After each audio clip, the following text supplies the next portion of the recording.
to Wholesale Hotline, where we cover everything to do with wholesale real estate. I'm Jamil Damji. I'm Brent Daniels. And I am Pace Morby. And together we cover the most important parts of wholesale real estate. Lead generation. Conversion of sellers into contracts. And dispositions. Guys, remember, when you're watching this show, do us a favor and squad up in the comments. Make sure that you are liking and subscribing to the YouTube channels and in the Facebook group Wholesale Hotline.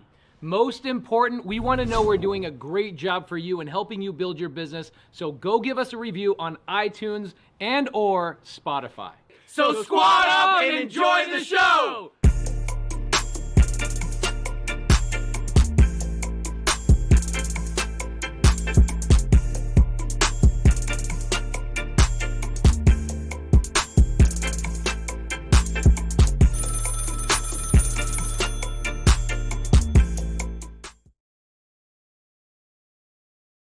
Welcome to Wholesale Hotline. Woo! Sponsored by Bigger Pockets. No, but at least by one of their books here. It's coming out, Jamil. I know, it's dude. Coming out. When What a does crazy this thing. get released? It's released. The greatest wholesale real estate book of all time. Where do people get this? You can get that at biggerpockets.com/wholesale book. Boom. That's it. That's it? The only Can't bigger. get it on Amazon? No, not at the moment. It will be available on Amazon in a month. It'll be at Barnes & Noble in a month. But right now, the only place you can get it is biggerpockets.com/wholesale book. And it'll be the only wholesale book ever released by Bigger Pockets. Well, I'll tell you what, it is a huge testament to your impact on this industry and this community that Bigger Pockets has published a wholesaling book. Pretty crazy, right? Really crazy. Considering the fact this is that a 180. Yeah. A couple of years ago, every time somebody on the Bigger Pockets platform said the word wholesale, they would throw up in their mouth. Yeah. Yeah. Yeah. So it's a big change. Yeah. Which is pretty neat. Was it tough writing a book? My God, Be dude, honest. it was hell. Yeah. Because here's for people that don't know, right? How do books get written? I want to share with you how they get written. Not by the people you think that write them. That's the truth. Okay, most people who release a book, they get a ghostwriter to write it. So a ghostwriter watches all your stuff, listens to everything you've said, takes your words, the things that you've published, and then they try to recreate what you've said in a book. Yep. Do I have anything against that? No. I think that makes sense especially for busy people. So, so we had somebody take a look and try. Yeah. It was absolute bullshit. Yeah. Yeah. So what I read what they had written was embarrassingly bad. It was like they had no idea what they were talking about. And then I was like, wow, if other people who use ghostwriters ever released a book like that, I'd say no wonder so many books suck. Yeah. Right. Yeah. So I threw everything away. I hit delete and I'm like, no, I'm just going to do this myself. So I did. Yeah. I had I hired a couple helpers to type while I spoke. So I dictated and people typed, and over months, it took me months. I think I took about 4 months off, and I wrote every day from 8 a.m. till 5 p.m. until this thing was done. It was insane, dude. What can people expect out of it? Everything. Yeah. Everything. I mean, look, the fact is that I didn't want this book is not meant to be a funnel. Right. This book is not meant for you to buy the book and then buy something and then buy something and then buy. No, this book is what you need, right? This book is what you need. Now, this book is not a community. This book isn't going to help you squat up with people. It's none of that. Right. But if you want all the information you need to wholesale ethically without spending any money, to learn how to do it from the way that I did it, then this book will serve you well. Awesome. Biggerpockets.com/wholesale book. It would mean the world to me if you got a copy of it and put it in your bathroom. Welcome. Wholesale Hotline number 176. We're coming out hot. Make sure that you check out. You have to. This is not a request. This is a prescription. You have to go get this book right now, pre-register it, and it'll be in their hot little hands by when? Do they have to print them still? No, they're printed. ready to yeah, go. they're at their warehouse. They'll be, if you order it, you probably have it within a week. Awesome. Yeah. Does it show you how to get deals? Yes. So it's an instruction manual. Oh yeah, absolutely. How to get deals, how to find buyers, all of it. It's comprehensive, man. Like I didn't it. I also detest when I buy a book and they say things like this. So if you really want to understand how to do my business, I have this incredible thing that you can buy. And I'm like, well, I bought your book. I bought your book. Now I have to buy another book. I have to buy more stuff. Again, I wanted none of that. Right. Well, remember, anytime that you're reading a book, anytime you're watching YouTube or listening to podcasts or whatever else, you have to put it through one of three filters, right? Is this entertainment? Is this education? Or is this instruction? Right. And you'll find that the people that can find the instruction, use that filter the most, are the fastest at acting. And the people that go out there and take the most action, obviously, get the most results. We all know that, but get it faster. I think that that's the most, a lot of times we stay in education loop because we want to feel competent knowing that we're going out there and doing things right. But in our business, it really comes down to your ability to effectively communicate and with property owners, the people that represent property owners. And that comes with practice. I mean, you got to be able to get in the reps and have those conversations and not just stay in theory mode, not just stay in what is wholesaling, right, and what are the laws of wholesaling, what is the paperwork of wholesaling, all these other things. You can have a conversation with somebody that's already doing it, and you can bring them an opportunity, and then all of a sudden you're getting into the nitty gritty and getting these deals closed. Correct. And that's really the education. It is. And guys, just so you know, if you do order this before June 29th, so that's a couple of days away. If you order it before June 29th, you get entered into an opportunity to get I'm raffling off a 3-hour comping session private with me, where I will basically just work with you until you understand how to comp the way I comp. I think truly, that's, I don't want to tell people what my hourly rate is. Yeah. It's $2,500 an hour.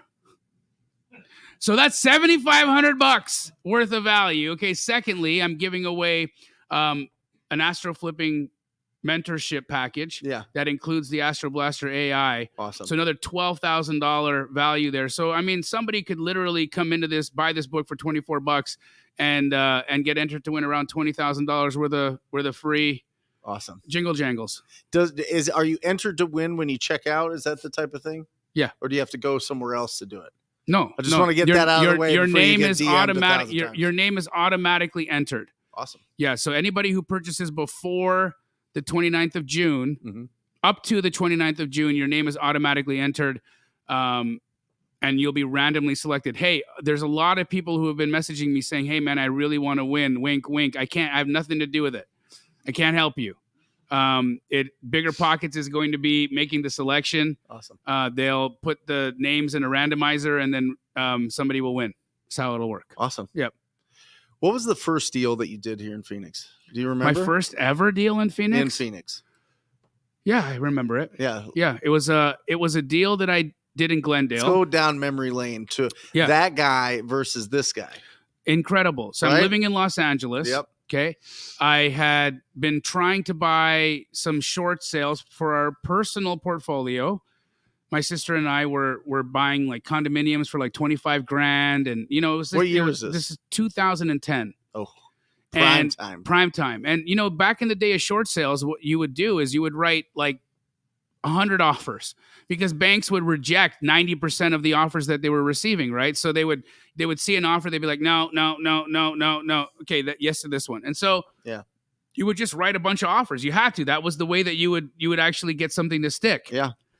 So what I had done is I had written a whole bunch of offers and we ended up purchasing what we could purchase. And then 2 properties in Glendale, Arizona, 2 houses in Glendale got approved. And I was like, oh, shoot. I mean, we were out of money. There was nothing that I could do. Mm-hmm. I couldn't close on these myself at that time, right? So I was like, geez. So I asked the title company to send me the short sale addendum. And the reason I wanted to know the short sale addendum, I needed to see, was there going to be any deed restrictions on the property? Was that a deed restriction would restrict me from reselling the property for a certain amount of time? No deed restriction. There was also no verbiage in there that stated It was early. 2010 was early. It was early. There was no verbiage in there that stated I couldn't resell it prior to closing. So I was in business. I could wholesale this short sale.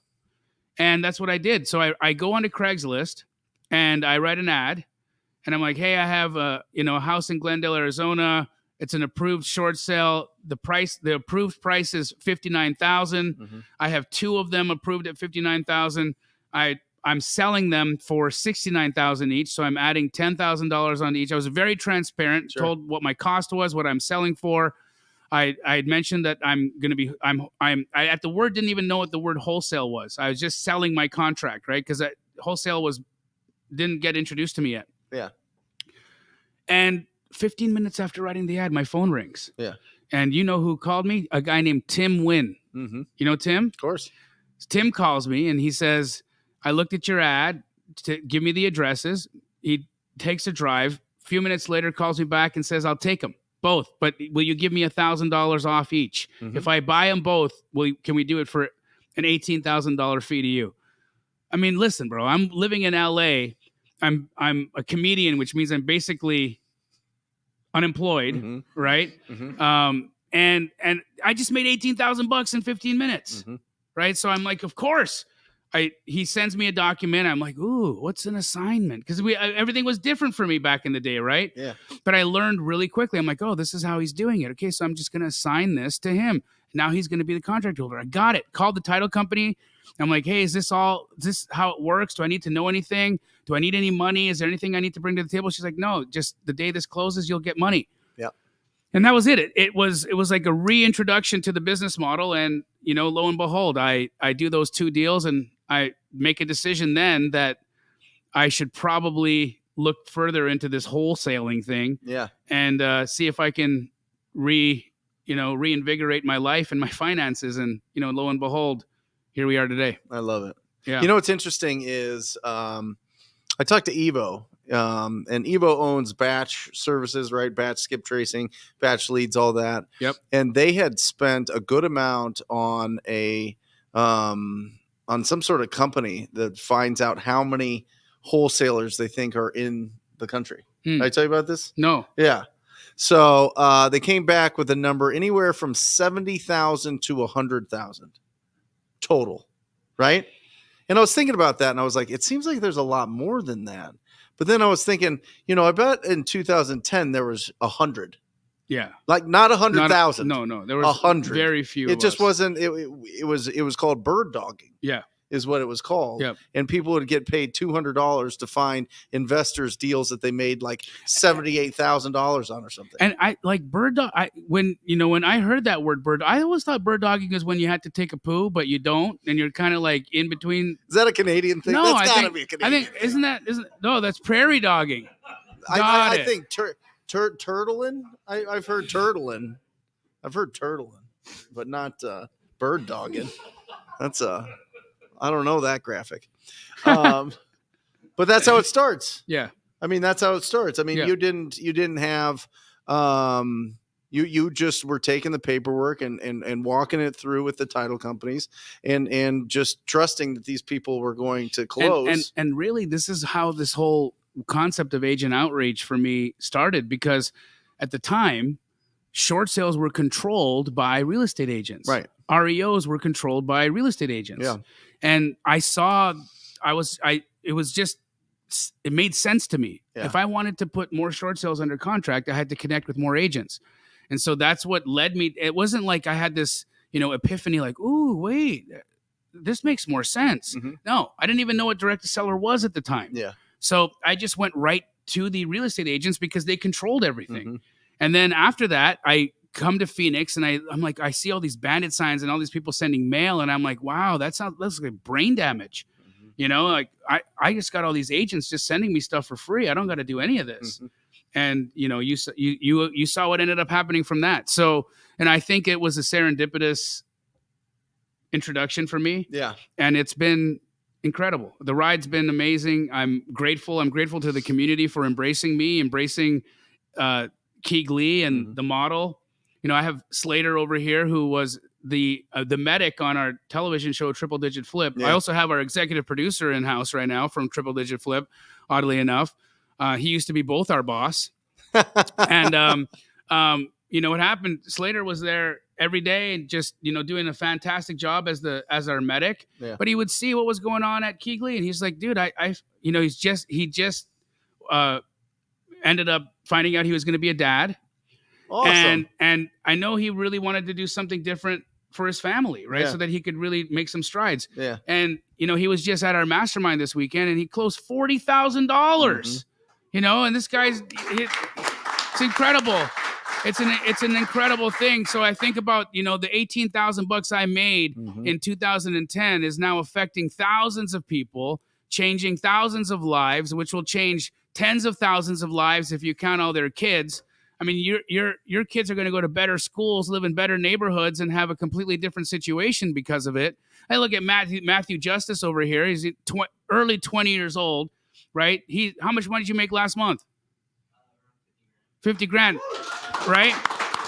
So, and you've got stories like this over and over again. I mean, like, What I'm does looking that at number you. say right there? Brent Daniels has a text right now from one of his students who just did a $94,448 deal. First deal. His first deal. It was like his second call. Yeah. Yeah, ring that bell. Oh no! Finally broke. Actually, It's too big of a deal. too big of a deal. Too big of a deal. Here's what I think we need to do. Yeah. We need to mail this to this student Yeah. and say, Yeah, he "Here, gets you it. broke the bell. broke it. You broke the Yeah. bell." But how incredible is this, right? How incredible is it that we've been able to really see the impact, to really be able to see lives getting changed, people really looking at the power of this really, really unknown niche and this incredible capacity, this incredible way to make your life completely different. And I'm just amazed. I'm grateful. I'm grateful for our friendship. I'm grateful for all these beautiful people that are here. And every one of you tuning in right now, none of this happens without you guys.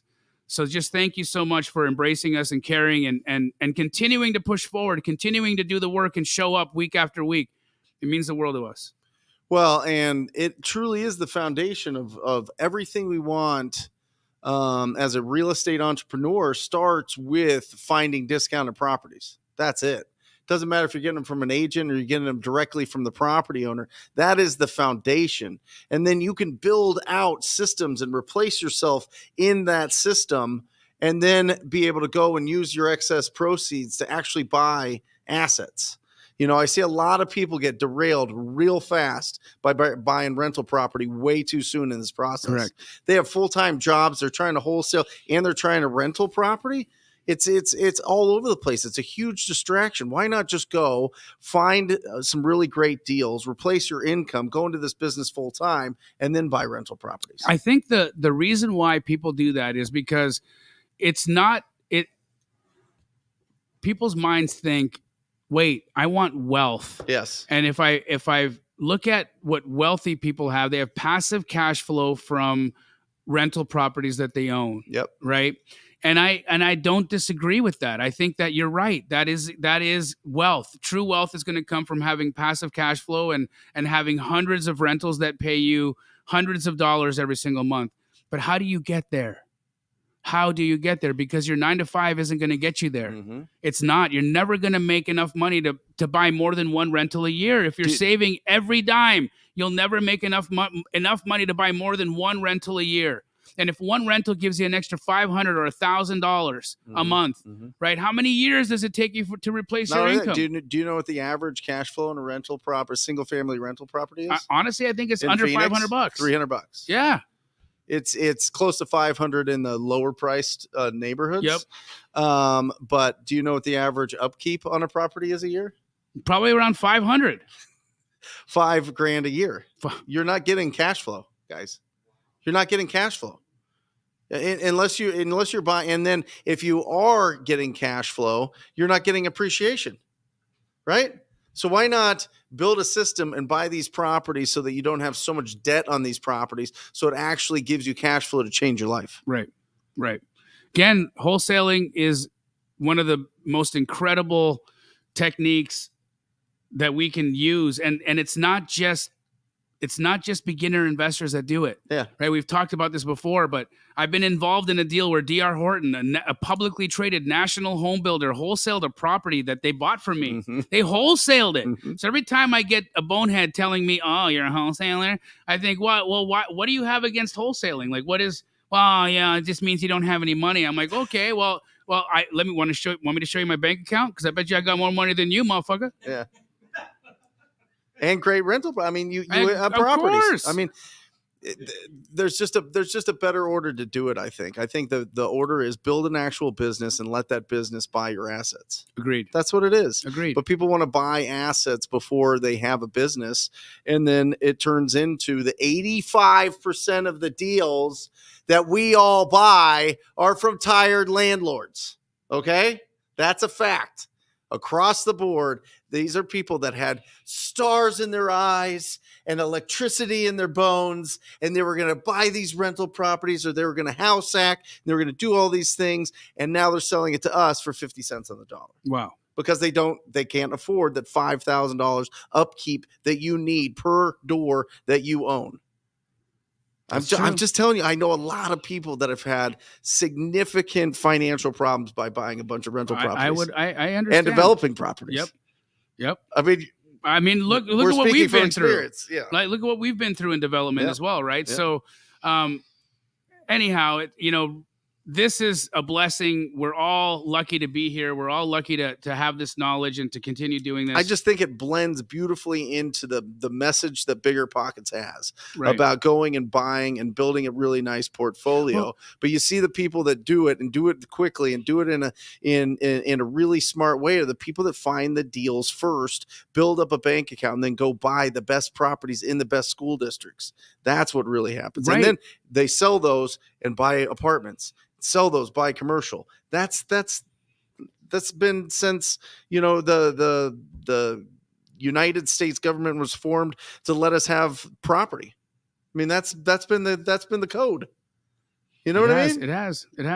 But I mean, it's incredible to see where Bigger Pockets went. Right in 1 year, they release a creative finance book. They would have never done that. Mm-hmm. They would have never done that. Mm-hmm. But they released a creative finance book and then a month later a wholesaling book. Mm-hmm. Like, what world are we in? It's awesome. It's amazing. Yeah. So shout out Bigger Pockets. We're proud of you guys for evolving. It's phenomenal. Well, I'm proud to be a part of it. Honestly. I have an extended edition of Rich Dad Poor Dad. It's right here, and in it he's talking about how he put a multifamily property under contract here in Phoenix, Robert Kiyosaki, like, I don't know, late 90s, early 2000s, maybe. And he just had an investor that didn't want to give him the full amount. He couldn't raise the full amount of the funds. So the investor just said, hey, can I just pay you $50,000 and I'll just take your rights to purchase this property? Do you know what that is? Wholesaling. That's wholesaling. Yes, sir. That's wholesaling. It's been going on forever. And I think that number is really interesting. If that number is accurate, that there's 70 to 100,000 wholesalers. There's over 2 million real estate agents. Okay. There, statistically speaking, 6 to 10% of the real estate market is in distress at all times. And when we have 140 million properties, so we have anywhere from 10 to 14 million opportunities for 70,000 of us, of which maybe 7,000 are really trained and out there doing it full time. Isn't that the blue ocean? It's blue ocean. Right. It's absolute blue ocean. It's incredible. It's the best business ever. It is. We're going to open this thing up to question and answers. We just wanted to stand up here and celebrate Jamil. Let's give him a round of applause again. Thank you, guys. And hey, while you're at it, they typically have like people who bought this book also like this book as well. So if you I'm sure you already own Pace's book, but if you don't own Pace's book, when you're buying mine, buy my buddy's book as well. Might as well. He really wanted to be on here today, guys. He got stuck. He's in New York. He had a flight delay, and lots of love to you, bro. Safe travels home. Yeah. So hopefully next week. Yeah, he'll be here next week for sure. Awesome. So let's open this thing up to questions. Do you see any in here that are looking good? Do we have any audience questions? I want to give a shout out to Seth Pettit. Seth Pettit has been a friend of Wholesale Hotline for the last 8 months, and he's been tirelessly trying to get his first deal. Yeah, and he finally got it done. He finally got his first deal done. So big shout out to Seth Pettit for getting it done and really just being one of those people that he's the kind of guy that, for months things would just fall apart. He'd get really close. It wouldn't end up working. And never once did he say, I'm going to give up. I feel like this isn't for me. Yeah. I think that this is outside of my, my skill set or not meant for me. No, he never did that. He showed up and he said, hey, I know mine's coming around the corner. And instead of sulking and feeling bad for himself, he just poured into other people. Love it. He just helped other folks and made himself available. And every time somebody new would come into the Astro community, he'd be the first type of guy. He'd be the kind of guy who'd be the first person to go and embrace them and bring them in and let them know that they were in the right place and they needed to connect to depending on where they lived. That's the kind of person he is. Love it. And so here he is getting his first deal done. And I think this is just how the he first. got it? Yeah, he worked with another Astro flipping community member, and they JV'd on it. And now she's fixing and flipping the house. So Awesome. it's just this. It's an incredible thing watching people within the community help each other, love each other, and add value to each other's business and lives. Love it. So I guess talking about the rentals, right? Yep. When would be the right time? Would it be like when you hit a certain cash value, or when your business is at a certain point, or like? The question is, when do you buy rental properties in your business? You want to go first? You want me to? Sorry, go ahead. When to buy rental properties? Oh, go. Yeah, when you don't work in your business. Yeah. All right. Hitting a certain point in your business? Yeah. It's one. I mean, here's the thing: you're gonna have to, if you go full time, you're gonna have to be going at least a couple years before you can get conventional financing, right? 1099 income or just pass through LLCs like we all typically have set up.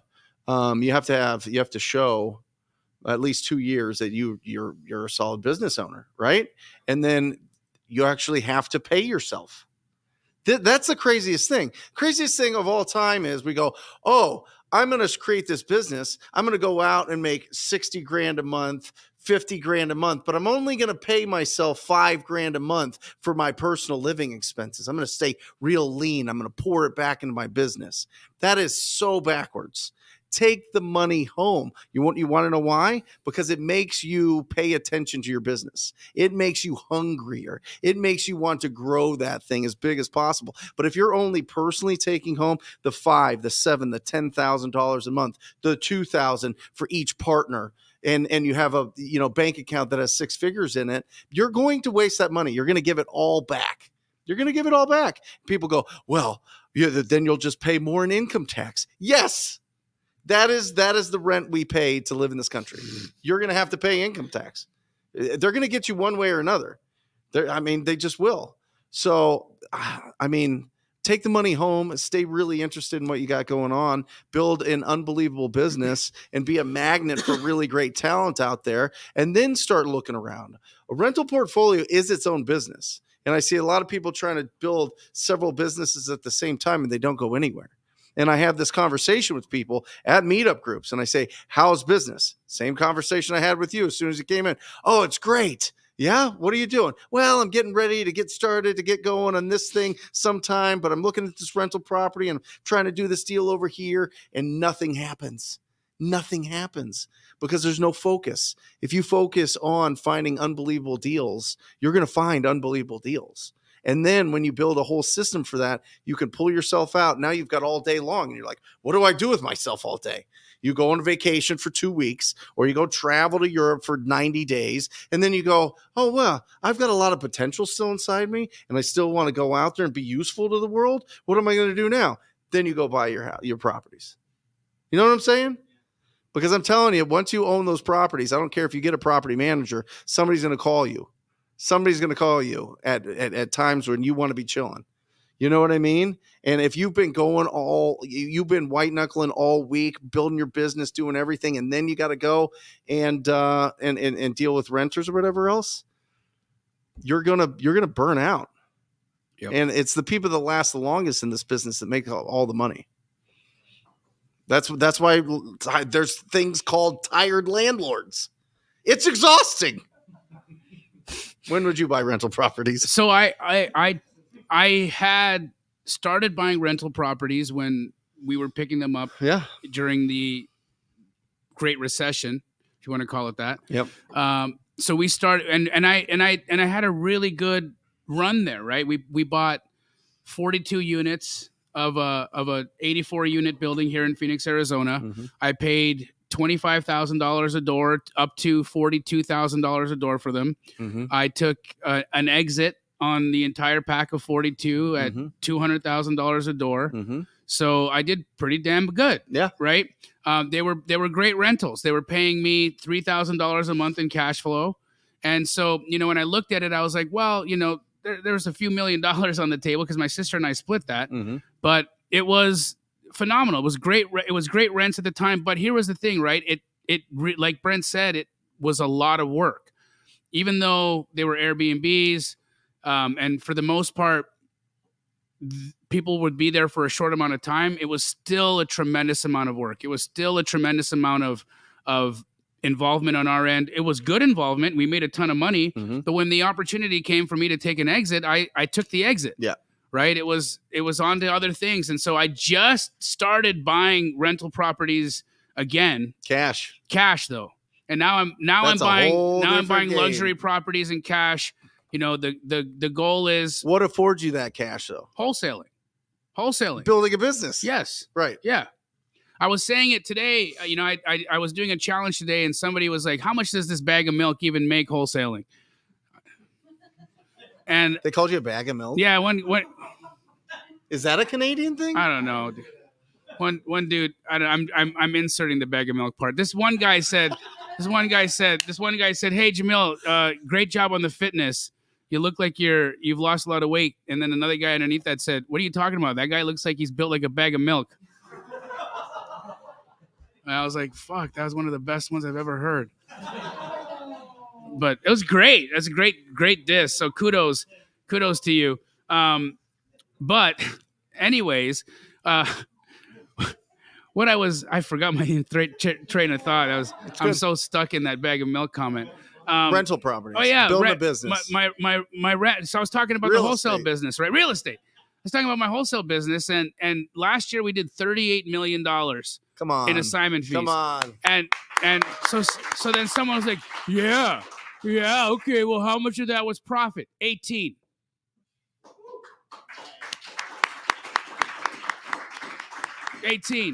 Okay, that's over $1 million a month. Mm-hmm. You do that, so you can look like a bag of milk too. Mm-hmm. Arturo Cortez says, "Hello, mentors. I've been chasing foreclosures. Mm-hmm. I feel like I'm spinning my wheels. Suggestions, por favor? Any? Yeah. Don't chase them. I mean, listen, the more you chase them, the more that they're going to run away. You know what I mean? You just have to have really good conversations and see if they have done a loan modification, what the situation was that put them in the foreclosure in the first place. I mean, that's really the key. And have they made? Here's the thing: people think that because they get notices for foreclosure, that people want to sell those properties before foreclosure. There's foreclosures every day. Okay, people need to. They have to have made the decision that they're going to sell their property to somebody else. That's fundamental if you're going to go direct to property owner. Now, obviously, people want to sell their properties for the most part if they're listed, but for the properties that aren't listed, the number one fundamental thing that I teach is, have they made the decision they're going to sign a document transferring title from them to somebody else? It is absolutely critical to find that out. And then you get into the deeper reason why they want to sell this property and what their expectations are in this property. But if they haven't made the decision that they're going to sell this property, which a lot of pre-foreclosures haven't, because 90% of them get a loan modification. Mm-hmm. And of those, apparently 50% go back into foreclosure. And then that's really when you have the opportunity. Yeah, you get the opportunities with them. But mix it up. Don't just go for properties that are in pre-foreclosure. Just find properties just drive around and find properties that need renovation. They need investment. And that's what we do. We find properties that need investment. To dovetail on that, when you see a property that's listed as pre-foreclosure, Yep. it's a two-part question. One, can you approach the trustee? And the second part of that question is, should you get a buyer's agent to deal with that? Okay, so there's two questions here. When a property is in pre-foreclosure, it hasn't foreclosed yet, and there's a notice that they're going to foreclose, is it best to use a buyer's agent to go talk to that property owner, or can you talk to the trustee? Is that the question? Right. Yeah, you don't want to talk to the trustee. Yeah, not yet. No. Not yet. Unless, however, the auction date is coming up pretty soon and you need to postpone it. Yeah. Then communicating with the trustee is advisable because you want to postpone that foreclosure.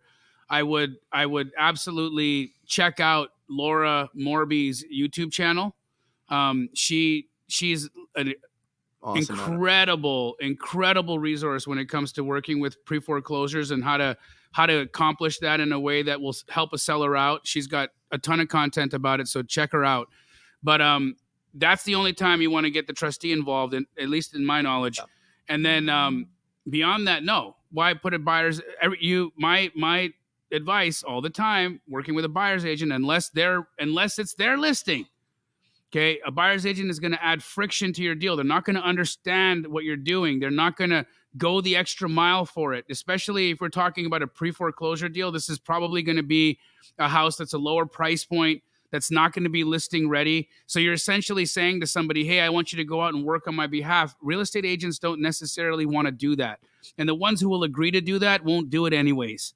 So if you really want to go after the property, my advice is go after the property. Get it done.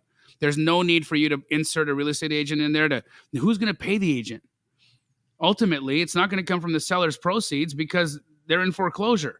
It's very unlikely it's going to come from the seller. So you're just adding 3% onto your bill. So I don't recommend it. So one more aspect to that. So you cannot place an offer with the trustee. No. No. Pete asked, can you just place an offer directly to the trustee? No, because they don't own it yet.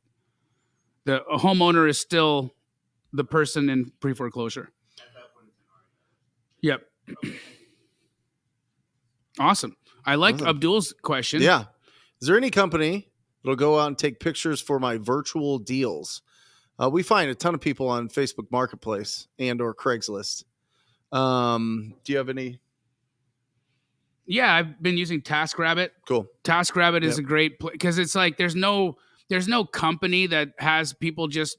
I mean, TaskRabbit would be the one that I know of that has people that go out and run errands for you. Mm-hmm. So Abdul, I think that's the answer. TaskRabbit. Yes, Jacob. Home what? Home Jab. Home Jab. They'll take professional photos for you. They'll actually do videos if you want. It's a little bit more on the costlier end. And what's the turnaround time?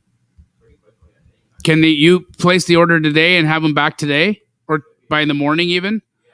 Amazing. Thank you for that. They can even do like where they set up the camera and kind of do the 3D walkthrough. They can do that for you. Again, it's going to be more expensive, but yeah. if you really want to have good photos for a deal, you can do it with them. Home Jab, is it homejab.com? Do you know? Homejab.com, Abdul. Thankful to our live. Can we put the camera on our live studio audience so people can see how many folks showed up today? This is so cool. Look at this, guys. We got a house full of homies out here.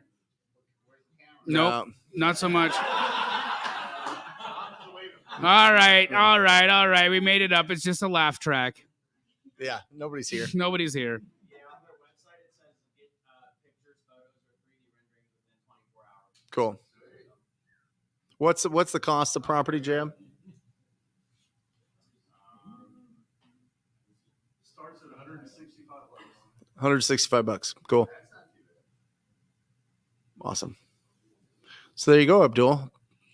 There We you we go. just usually post to Facebook Marketplace and just see if people want to do it for like $50. Oh, Facebook Marketplace. That's brilliant. Yeah. Okay, and do you get a lot of responses from folks on that? Yeah, it goes Bananas. Yeah, you'll get pictures within the hour. All right, I think that's an even better resource.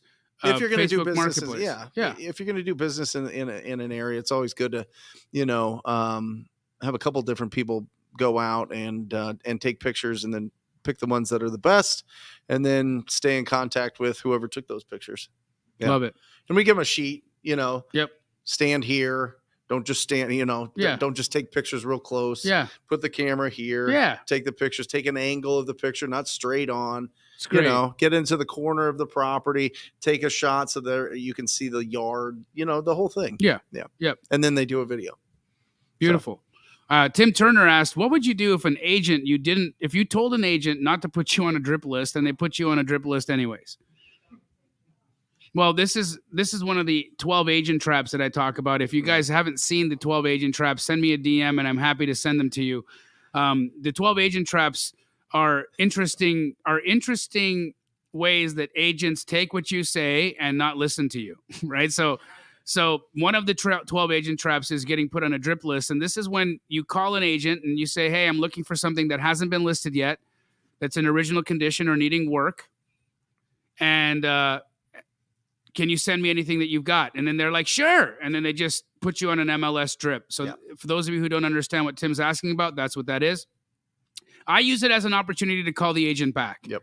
And I actually don't remove the drip. I don't unsubscribe from the drip because it still notifies me of any investor properties potentially coming to the market or that are just listed.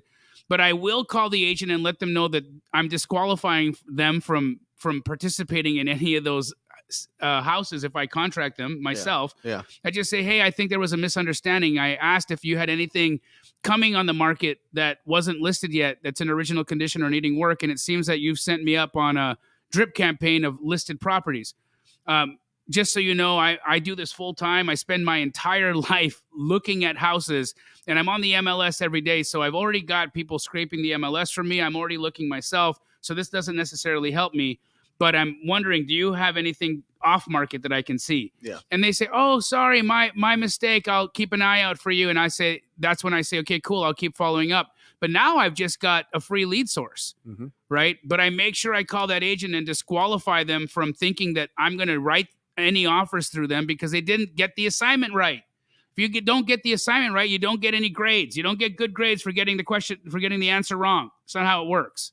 What if an agent's like, I want you to work exclusively with me? I'm a very powerful agent. I don't want to be wasting my time. I must have exclusivity with you, Jamil. So you must not work with any other agents. Right. And I say, you know what? I would really love to do that. You sound like a really nice person and somebody who would do a great job. Unfortunately, I work at such high volumes that there's no way that you'd be able to satisfy all of the houses that our company needs to purchase. And so unfortunately for that reason and all the other, dozens of folks that are sending us opportunities, I can't do that. But I am understanding of what your concern is. And I'm happy to sign a buyer broker agreement with you that's exclusive to a property. Yep. So if you have an address that you want to protect yourself on, no problem. Send me a buyer broker that's specific to that address. I'm happy to sign it. I would never go around you anyways, but I just can't do a blanket buyer broker with you. Good. We just was talking about Seth plus deal, Yeah. and he did it with another Astro student. The incredible Astro student is right here. All right. Whoop, whoop. How'd you find the deal? Seth actually had done agent outreach, and the agent brought it to him. Seth did agent outreach, and the agent brought it to him, and you helped it get through She the bought finish it. line? Oh, you bought it. That's right. Awesome. What are you going to do with it? It's a luxury flip, so it's my very first luxury flip. A luxury flip. Awesome. Awesome. Yes. And that's one of the coolest things about being in a community, right? Is that you've got private money lenders, you've got buyers, you've got rehabbers, you've got people in the community who you can work with. And whether you're in sub 2, Astro Flipping, or TTP, they're all connecting with each other. Yeah. I've got folks that started with me in Astro that are in the Rhino tribe right now, dispoing deals for people that are in your community. I got sub 2 community members constantly working with Astro Flipping community members, and sub 2 members working with the Rhino tribe. And guys, this is why do you think Brent, Pace, and I do this? Why do you think that we've let our communities have an open door between them all? Because we want you guys to work together. Yeah. We want you guys, to go out there and find good opportunities and bless each other's lives. This is the purpose of this. That's it. Yeah. And it's a wonderful synergy. You know what I mean? And I think it's because I think all the communities understand that there's no competition out there. You know what I mean? It's all collaboration. There's more deals than there are us, for sure. I mean, just statistically speaking. So go out there with confidence. And if you don't know something, it's like a Facebook group question away, you know what I mean? Or a DM away, or you can get a hold of everybody through Instagram or through the Facebook groups and start that conversation. Well, people don't respond to me if I DM them. Keep DMing. You'll find somebody. But when somebody says that, when somebody says to me, hey, every time I DM somebody, they never respond or people don't respond, I think you're talking about one person. Yeah. Right? When anytime somebody says to me every time or everyone or everybody, I know you've done it one time, maybe 2 times. Yeah. And that's the result you got. And you just created a story in your head that it's every time. Yeah. Guys, that's not how life or business works. It's not. If I flip a coin, I'm going to statistically get a different result, right? If you're going to call people, if you're going to DM people, if you're going to reach out to people, statistically speaking, you're never going to get the same result over and over again. It's statistically impossible. It's impossible. I really think it's a smart idea, just as a side note, for everybody to go into whatever RIA groups you're a part of, any kind of, real estate investing groups on in Facebook, and DM the person that created it. They're very helpful for the most part, because this is their community. And if you reach out to them directly and ask for some help, or maybe you have a deal that you need help selling or whatever else, they're usually very, very, very well connected. And then you realize by the response of the person that created that group, if they're assholes, then you don't go into that group. Right. It's like the perfect filter for this. And if they're welcoming and they're like, yeah, let's do some deals, and that's the whole reason they put this together, is to put more money into their pocket. Yes, that's who you want to hang out with. Those are the people that aren't just doing this by theory based and they want to be, leaders in a community and not do anything. They want to go out and make some money. They want to go do some deals. Right. Those are great people. So just DM the people that are running those groups. Everybody should. And it's a great avenue for building your buyer base as well. I love Liami's question over here. Yep. Liami asked, when I'm about to put a property under contract with a realtor, should I put my name or the LLC as the buyer? If I wholesale with an LLC and I transfer rights to the end buyer before closing, can I get the LLC back? Well, first of all, that's a lot of work. Yes. That's a lot of work that you don't need to do. I'll just tell you what I do, because I'm not an attorney and I don't want to get into LLCs and all this other stuff. I put my LLC on there and then I sign my rights from my LLC to whoever's buying it. Yep. I am not a fan of wholesaling via selling your LLC. No. I personally don't understand why you would ever want to do that. I don't understand. Short sales. Yeah, that was the only time. Yeah, and the only they time. figured that out. Yeah, and that was fraud. Yeah. And that was fraud, Yeah. right? So it's not. There's no reason for you to want to ever sell your LLC, instead of selling your rights to a contract. And some people say, well, what about when you're trying to get around wholesale legislation? Don't get around wholesale legislation. Okay, that's how it's going to look. Every time you do something that's a workaround, guess what happens? Okay, they stop it, and you can still get in trouble. Close on the house. Don't we have transactional funding? You can get transactional funding. Yes, close on the house. How do you get it? Flipcashtoday.com. I'll Boom. close you. I will listen, guys. I raised $20 million. It's sitting in an account right now, ready and willing. I'm ready, willing, and able to fund your houses, your purchases. flipcashtoday.com. Please don't sell your LLCs. It's going to cost you way more money to do it that way anyways. And what happens at tax time? Do you give 100% of the purchase price? Yes. So everybody in here is a cash buyer? Every single person in here is Everybody a cash buyer. watching this? Yes. Everybody listening to this on yes. the most incredible Wholesale Hotline every, podcast? Every person is a cash buyer except for Pace Morby, because I know he won't pay cash for anything. He will only buy a deal if it's creative. But every other person is a cash buyer. There you go. So that's it. I think that gets you around the whole I need to put it into an LLC to avoid assignments. Correct. You can just close on it. Correct. You can close on it, and or you could talk to your closing attorney or title company and do a double escrow where the funds, now there is a disclosure that goes to the seller. I've never had a problem with it, but there is, and it's just a title company policy that the buyer's funds pass through the transaction with you as the seller of this property and go to the owner of the property, and you get the middle. So it's a great way. Double escrow, really powerful. Some really great title companies do it. So love it. Or transactional funding if they don't. Transactional funding, it's a great resource. Marcellus Wallace, how would you recommend one gain MLS access without a license? I understand many of you are pimping Privy, but I'm not fully sold on it. I'm based out of SoCal and want a juicy assignment fee. Me too. Yeah. Marcellus, I mean, what are your thoughts on this? What would you tell him to do? Squat up. Yeah. Yeah. Yep. Just find somebody that wants to be a real estate investor that also has a license. It should be all of them. It's surprising that it's not. The only part about it is that could be a little bit difficult is if the goal is to find an agent that you can work with that has MLS access, that'll be an investor friendly person that you could potentially do deals with. Mm-hmm. I mean, just finding that person is going to be a process. It's not impossible. It's very possible, but it's going to be a process. Okay. And so, it's going to take you time, and that might even take you weeks to do.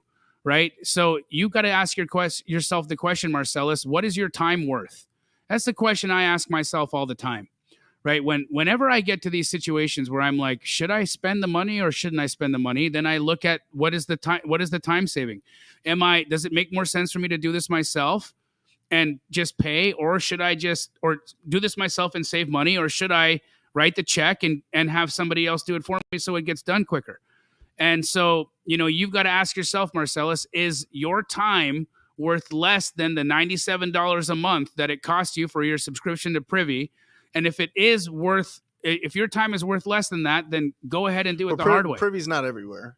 Well, they're still adding. So maybe markets. In SoCal, he doesn't have the MLS access, right, which some don't. I'm pretty sure it does have it in SoCal. Why would you need it? Why do you think Marcellus wants?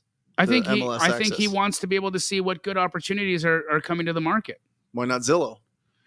He could. Why not Redfin? The thing about Privy that I like is that the algorithm saves you time. No, right? I get. Yeah, I'm just saying, what do you need MLS access for? I mean, if you have these other I didn't tools? have Privy when I was doing agent outreach and MLS offers when Privy didn't exist. I was using Zillow. It was taking me way longer, but I was using it. Yeah, and it was very, very successful at it. Why was it longer?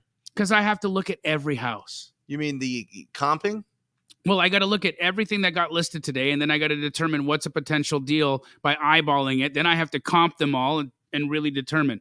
What Privy does is it pre-comps for you, right? So it gives you a short list. Hey, out of these 200 houses that got listed today, you should check out these 10 instead of looking at all 200 and then determining that those 10 could be deals.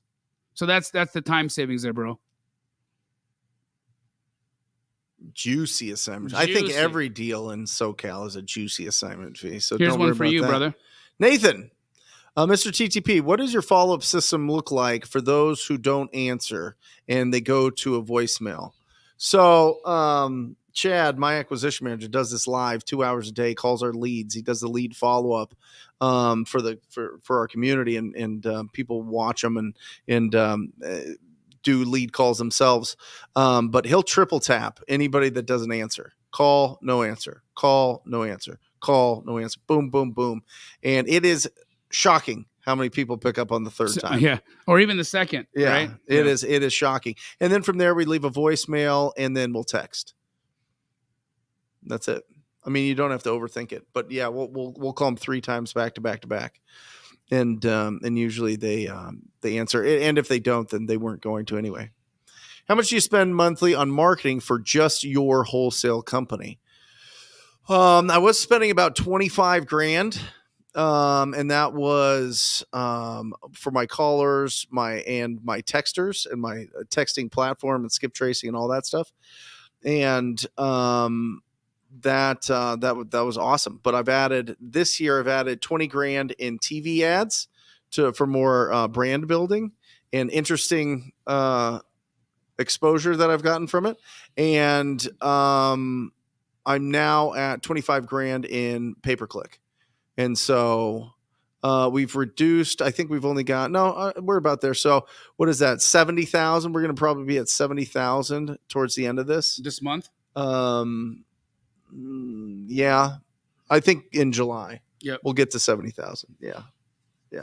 Must be nice. Yeah. No, I mean, it's $70,000 to spend on marketing. It's crazy. Guess how much I spent? 0. You also have health insurance for 7,000 people. So if we want to talk about bloated. Wow. Just kidding. This is a great one right over here. No, listen, you're either going to put it in marketing or Yeah. you're going to put it in people. I mean, that just is what it is. But we both have 50% businesses. Yep. I mean, that's the breakdown of it.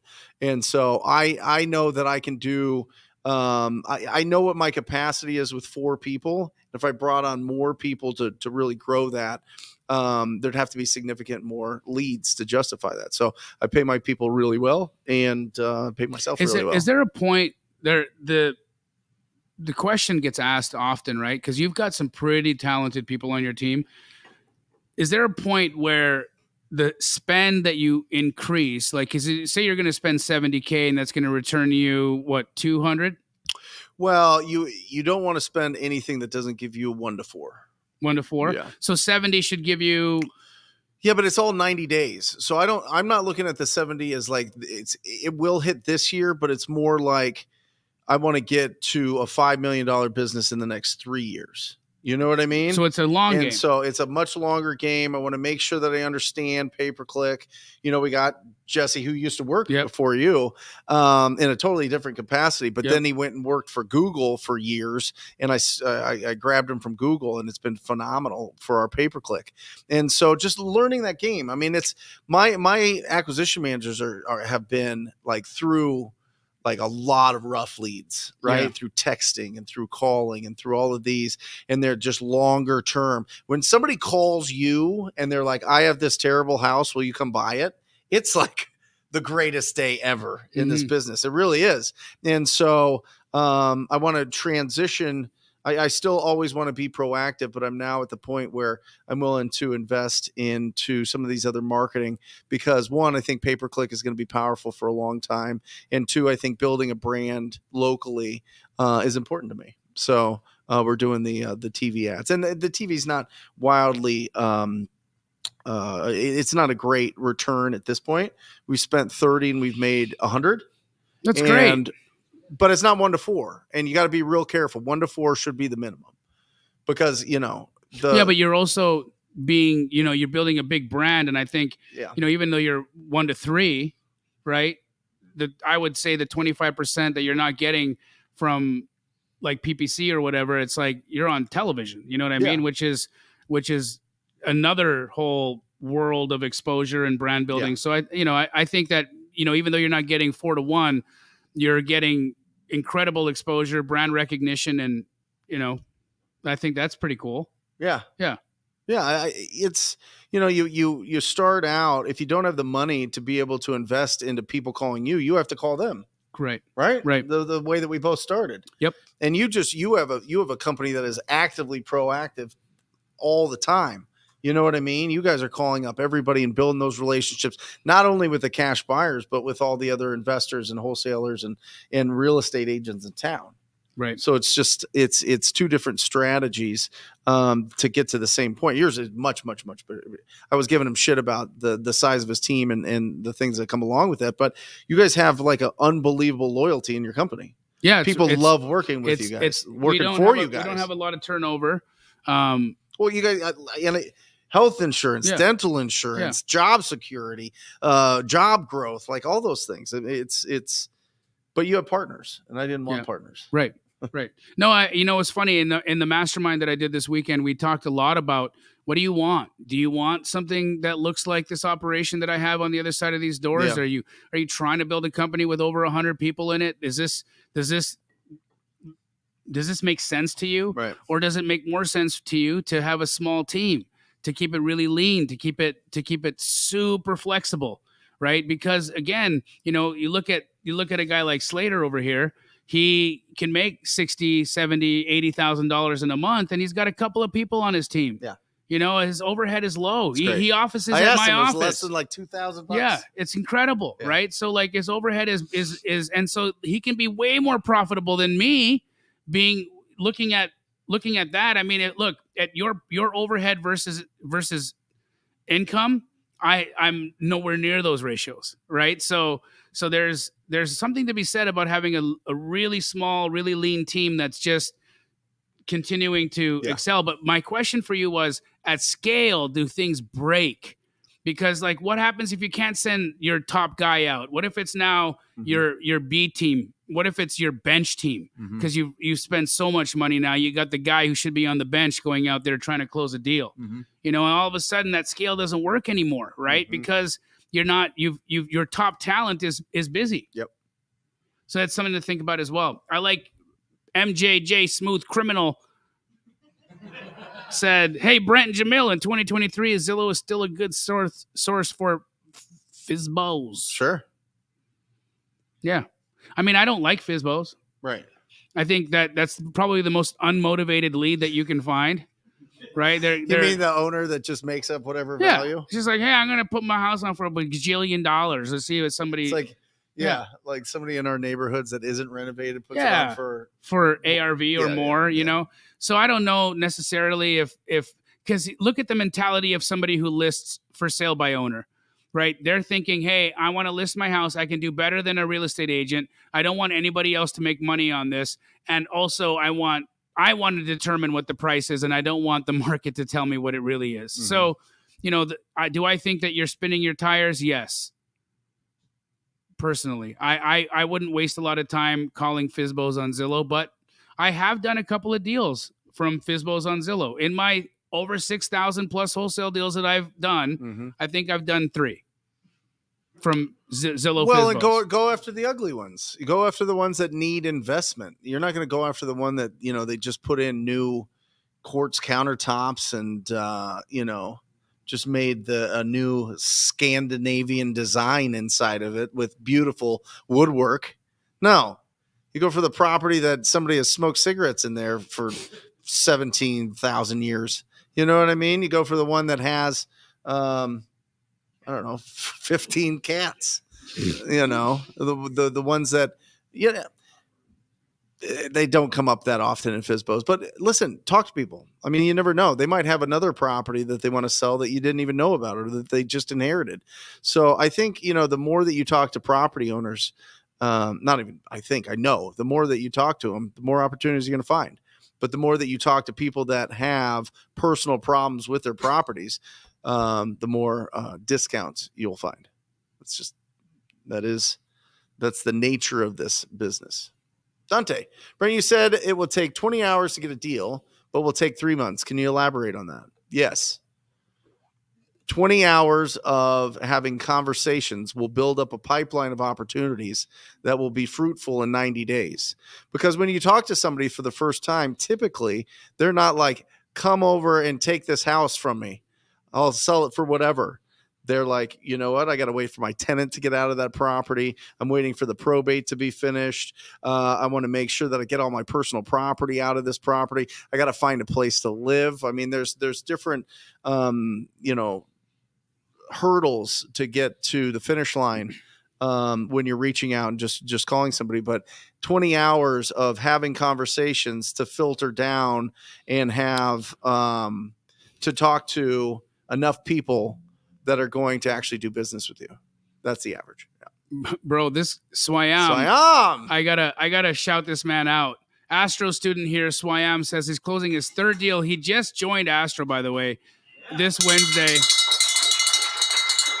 He's making over $4,200, and here's why this is so awesome. You want to know where Swayam lives?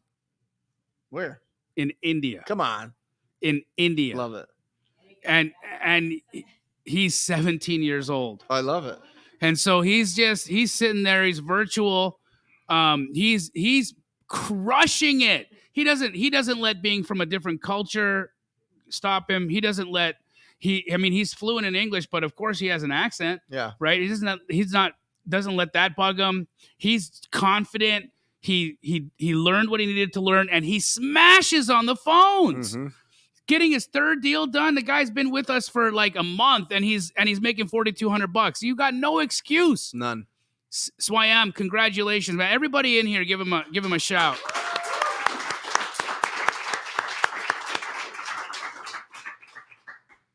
Action plus results equals education. Yes, sir. It's not the education plus action equals results. It is our education. Nothing's a better education than getting paid $4,200 for making a phone call from halfway across the world in probably a city he's never stepped foot in. No, never. No. How many rupees is that? Can I gotta look. Somebody can find out how many rupees is $4,200 US. I'm just curious. There you go. And pull up what the average 17-year-old makes in rupees in India. Incredible. Yeah. I love Joel. Joel said, hey, Jamil and Brent, what are ways you guys build powerful relationships with other investors, real estate professionals, or leaders? And what is the most powerful way of networking that actually helps? What do you think? Say yes to your friends. Just connect. If they need some help, if they need some reviews, if they need to sell a deal, if they need, whatever, say yes to them. Build it up. Have that communication. Give them priority on deals. I've sold deals to Jamil that I could have made more money on, but the relationship was more important. You know what I mean? So it's, yeah. Oh, that's a lot of rupees. Wow. That's so cool, dude. Yeah.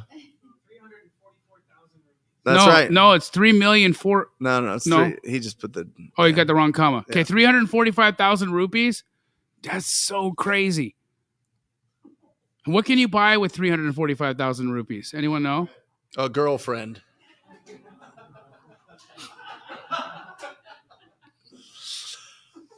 Swayam, congratulations, brother. Keep it up. Oh, it's so great. Let's keep your questions coming in the chat. We're wanting to answer everything you got. Scrolling through here. If there's anybody in the audience that wants to ask one while I'm looking. So your mastermind group here was saying that a lot of your mastermind, a lot of the real takeaways of the mastermind are the mindset, the mindset stuff. The mindset of being an entrepreneur, the mindset of building something special, the mindset of, pushing forward when you're having the tougher days and when the business it feels like it's going up and then it's down and it's highs and lows and the highest of the highs and the lowest of the lows. So give us a little taste of that. Give us a little taste of what you do to help build the mindset and what we can use to build our mindset for this business. Because listen, being an entrepreneur is rare. It just is. Most people don't have our brains. They don't think this way. They just want to do this life and work the job that they're doing or the role that they think that they're playing. They just don't have interest. They're not reading business books. They're not going to masterminds. They're not going and watching this or listening to this podcast. They're out there living their life. I mean, the 330 some odd million people, and there's only 70,000 wholesalers, of which, maybe a fraction of that are full time. It's just rare to want to build this business. It's rare to be an entrepreneur. How do we strengthen our mindset? So there's a lot to that. Yeah. But I think one of the key principles is really looking at identifying and taking inventory of what habits, what behaviors, what thoughts, actions, and feelings have led you to today. And when you take inventory of today, we want to look at it from a perspective of where's your relationships? Where's your financial life? Yeah. Where's your personal life? Where do you feel just in terms of purpose and fulfillment, right? Mm-hmm. And really be honest with where we are, right? Because look, where you are right now is perfect. It's exactly where you're supposed to be. But if you want it to change, if you want your relationship with your spouse to change, guess what's not going to work? What you did yesterday. Doing the same things. If you want your finances to change, guess what's not going to work? What you did yesterday. If you want things to change, you have to change. That's the bottom line, right? And change is the difficult part. That's the part that makes us uncomfortable. That's the part that makes us feel like we are second guessing ourselves. That's when the brain starts to play tricks on you. Because remember that if you think about addicts, right? People who are addicted to drugs, what are they addicted to? They're addicted to the chemical feeling, right? The chemical comes change in. of state. Yeah, the change of state. So they get addicted to that, and then their body craves it, right? Well, do you not think that feeling miserable releases chemicals in your body? It absolutely does. And regardless of what the chemical is, do you not believe that your body could get addicted to the chemicals that create that miserable feeling in your body? It does. And so, like an addict, if you've ever met an addict before, they can lie their butts off. And they lie to themselves. It's so many reasons why they got to do this and do that and go here and do there, all the things, right? And it's typically their brain that's feeding them with all of these excuses, all of these reasons, all these justifications, all these lies. And so your brain will do the same thing to you. When you start saying to yourself, hey, I want to spend more time on my side hustle. I want to spend more time with my family. I want to really do something that's going to be uncomfortable, but it's going to make a change in my life. Immediately, your brain is going to come up with the reasons why it's not going to work. Yeah. And it's going to trick you into doing what was familiar, what got you to the place where you didn't have enough money, where you didn't have good relationships with people. So part of the mindset that we have to come to terms with is what got us here and what don't we want to keep? So one of the exercises that we did on the mastermind was determining what your version 1 is, right? What's Brent Daniels 1.0? What's Jamil Damji 1.0, right? And when you take a look at 1.0, 1.0 is not going to be all bad. 1.0 is going to have a lot of good things in it, right? So there's parts of my version 1 that I want to keep, right? I want to keep these aspects of myself, but these are the behaviors and patterns that aren't serving me anymore. So part of what we did was really take inventory of what those patterns are and leave them behind. And we did that through a series of meditative practices and really understanding the theory behind how we can make these adjustments to our subconscious mind so that we can truly make a change in our life. And I want to just ask for the people that are here, how do you guys feel? Do you feel like the mindset work made an adjustment to you? Do you feel like a different human being after leaving it? And I think we all have that capacity. I mean, you can change your entire life by changing one thought. That's it. You can, right? And so, that's why I think it's so important that we shift from the inside out and not the outside in. Because if I say to somebody, hey, you want to be successful, do this, this, and this, but they're still the same person on the inside. They still have the same habits, the same behaviors, the same thought process, the same feelings. It doesn't matter how many times they do those actions. Yeah. If it's coming from a broken person, the result's not going to be there. But if we can shift who you are from the inside so that what you're doing on the outside actually has that energy associated with it, wait till you see what happens. Wait till you see what can transpire in your life. You're one of the most positive people that I know, which is makes a lot of sense that you live the life you live. Yeah. because that's how you are. And I think the people that are a part of your community, they resonate to that. So you attract that type of person because they're like, I love Brent. I love his energy. I love his enthusiasm. I love his positivity. I love his can-do-ness, right? And if somebody was watching you and they didn't like those aspects of you, they would not go to you, right? They'd pick somebody else. They'd go somewhere else, or they would just give up. Yeah.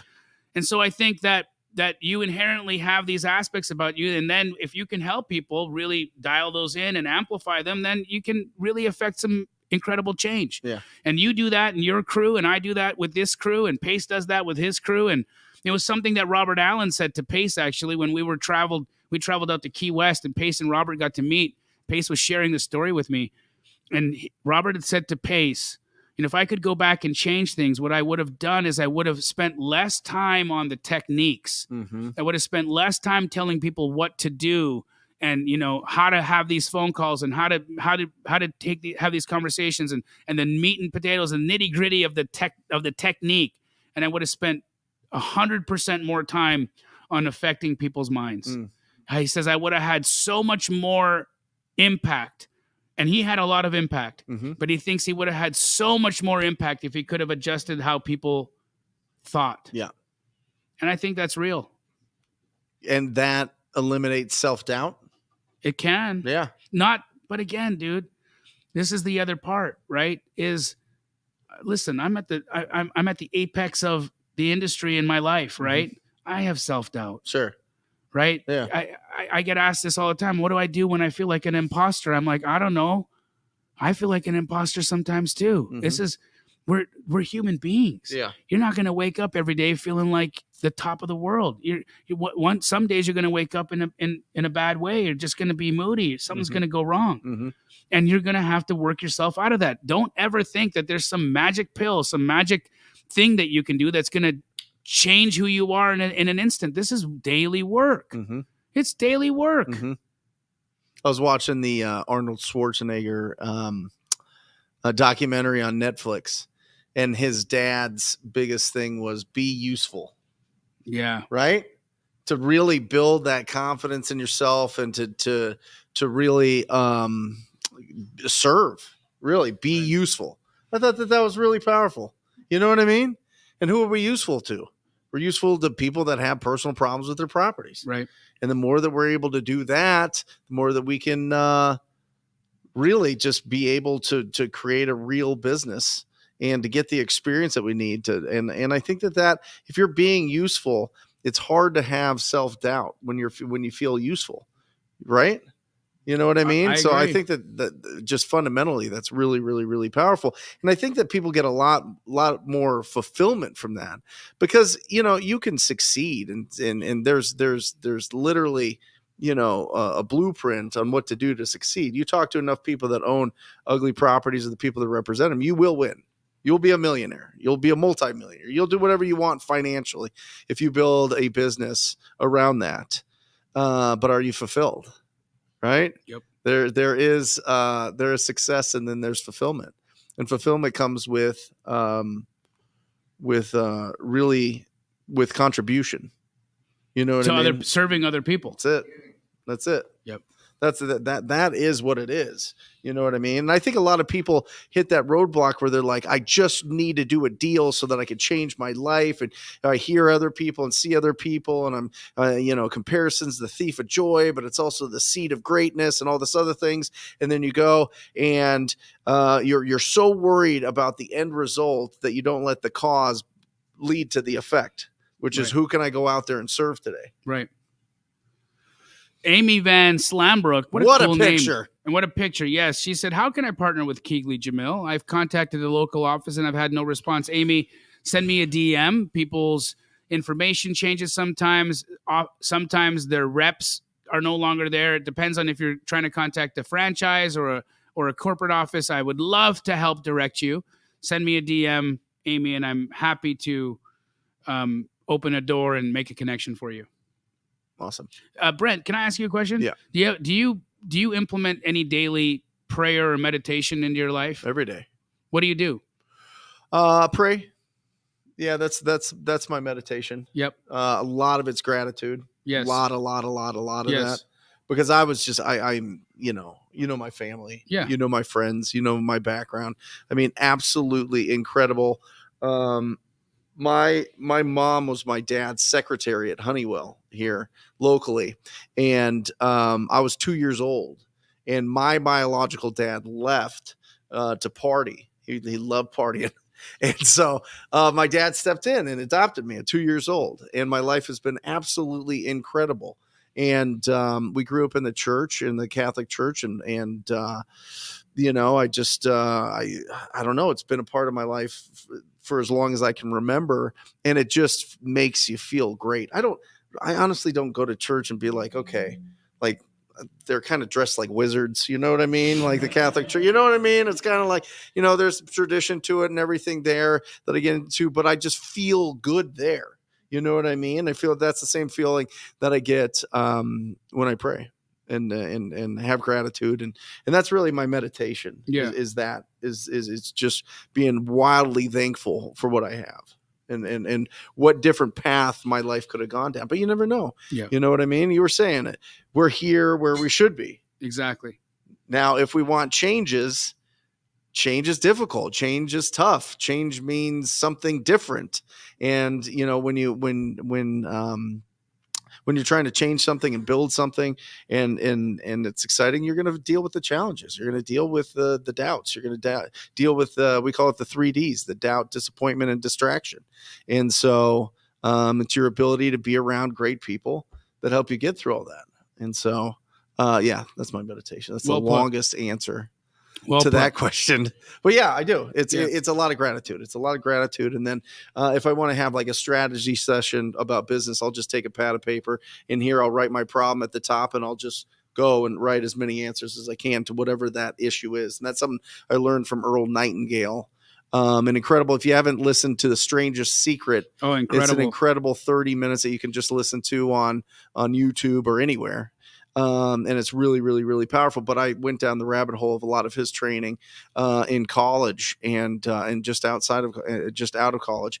And the big thing is you sit down with whatever question, whatever challenge you have, and just start like actually thinking about it. You mean do something? Yeah, well, actually, think of solutions. You let your brain work, right? Yes. It's wild. Yes. What happens when you do it? Yes. You come up with all sorts of solutions. Oh my God. Yeah. You don't I was say like, it. I'm broke. And then I wrote down, how do I not be broke? And the answer was, talk to people. And that's Pretty that simple. was it. And here we are. Wow. Yeah. All those years later. All those years later, I wanted to know everything when I started in real estate. I wanted to know the real estate test back and forward. I thought that's the more that I knew, the more confidence that I would have. And then I saw these guys that were like, and gals that were just complete knuckleheads.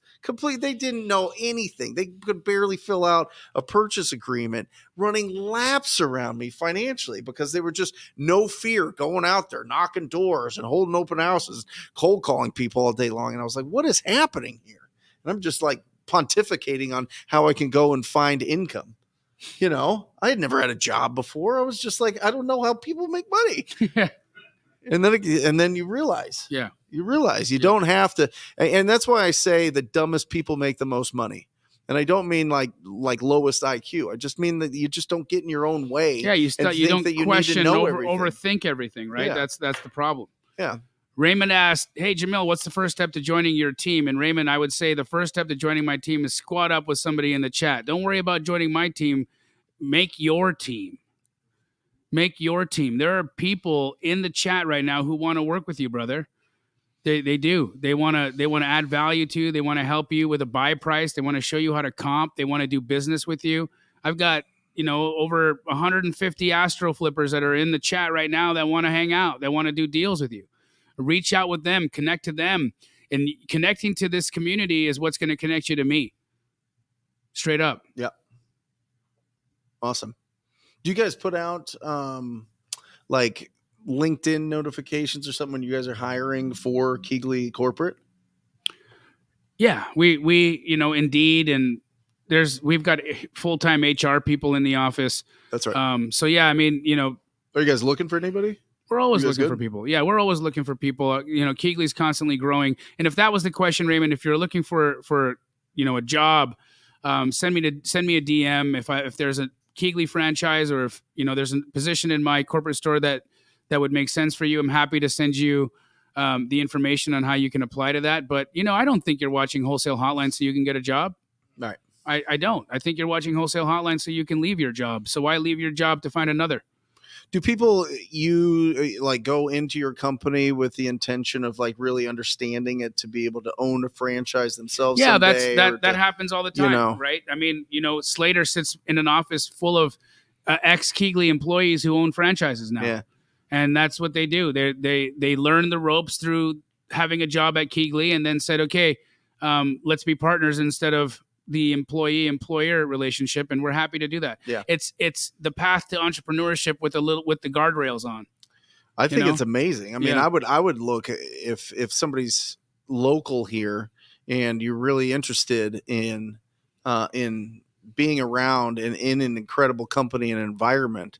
That's a really great opportunity. I think so. Was a it really worth great- it? Was it worth it, Slater? 1000%. Did I pay you to say that? Dude, he's making 60 grand this month. I guess I did then, didn't 60 grand. I? Yeah. They're closing 6 deals. 60 grand? 62. 65. What was it? Yeah, 65. We got to pay Keegley. Talk to the sales guy. The sales guy always knows. Yeah. So he made 65. He paid me 15 of that. Thanks, by the way. Yeah. It was the best day of my life. That's so great. I love Phenomenal. it. Guys, Absolutely keep the questions coming in here. We got a couple more spots more- for questions. Yep. To tell you something that I'm planning on doing.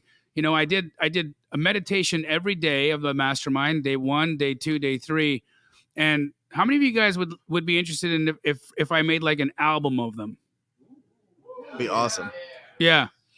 So I think I'm going to do that. Awesome. I think I'm going to make some like a meditation album for people if they're, especially for people in our world, Love it. in our industry that really want some visualizations and guided work that could help them, get their minds right. You really, can put it right on Spotify or something. yeah, right? yeah, Yeah. yeah. And I just as a way Comes to help complimentary when you buy this book. Available today. biggerpockets.com/wholesale. Did I get it? folks. Yes, Perfect. yes. Awesome. Guys, get this book. It is going to be absolutely this is your game plan right here. This Yeah. is going to show you everything. This is going to get rid of a lot of mystery. Once you get through this book, then you're going to be out there taking a lot more confident action. Don't just stay in the book. Let the book. I love that quote, and I don't know who said it. It's not what you get out of a book. It's what the book gets out of you. Oh, Right? That's I so love good. that. That's when you know you have a good book. Yep. That's when you know you've read something that really blows your hair back and makes you like reevaluate and take some serious action. What's the So last good one that's you've this one. read? I am reading an incredible book, and it's taken me a long time to chew through it because it is really interesting, called Meditations by Marcus Oh Aurelius. my God, it's so good. Right? That It is such an incredible book. It is. It's the founding of Stoicism, by Yeah. the way. Yeah. So what do you think of that? I think people underestimate how much our thoughts and reactions to things affect everything. Yeah. You know what I mean? Yep. Inner peace. Woo! That is powerful stuff there. Yep. Inner peace. Anything can happen. You're going to be, you're going to be powerful. I don't know. It's a really strong book, really interesting book, and I'm getting a ton out of it. Yeah, it's really good. The Meditations by Marcus Aurelius. Well, it's not by him. He's obviously Passed away. a skeleton. But What do you have coming up this week? I am going to Cody Sperber's to do a podcast on Wednesday with him. Oh, fun. Which is going to be really fun. And Yep. then I leave for Boston on Sunday to go see my sister, and then Chicago to see the rest of my family and enjoy 4th of July week. Awesome. Yeah. When you see Cody, ask him if he's dropped the price on the Oscar Mayer Wienermobile. Does he have one? He does. What is it? What is he asking for it? I don't know. Ask him. I will. In fact, any of you guys watching right now, send Cody a DM and say, hey, I heard you're selling the Oscar Mayer Wienermobile. How much do you want for it? He bought one? I don't know. No. All right. I love Cody, by the way. First person to get great. a price out of Cody. Yeah, first person gets a free book. No. Oh my gosh. Awesome. I'm Hey, congratulations on your book. Thank you, man. I love you. I love you too. This is absolutely incredible. It is really, really, really difficult to put all this stuff in your brain into a book and not just do it with the copyright. Like literally every time we go to like a coaching event or something, there's somebody there that's a ghostwriter and they're like, for 60 grand, we'll write your book and we'll make it awesome. And everybody has the same book. This is not the same book. This is straight from Jamil's heart and incredible. So thank you. I hope BiggerPockets.com/wholesale book. Yeah. I couldn't have had a better endorsement by my brother over here. Guys, we are at time. Wholesale Hotline number 176. Let's have everybody run over here. Come on over here, guys. Come on here. Let's send everybody off with a rocket ship. There we go. Come on. Move over. Yep. Bring it in. People are really in here. Spread out. Yeah. Guys, if you are local on Mondays, make sure that you come join us. Just DM me or Jamil, and we'll give you the address. We love you guys. Wholesale Awesome. Hotline 176. Good night. Or just say squat up. So squat up and enjoy the show. Yeah. Okay. 1, 2, 3. So squat up and enjoy the show. What are you doing? I didn't say nothing. Why? I don't know. Okay.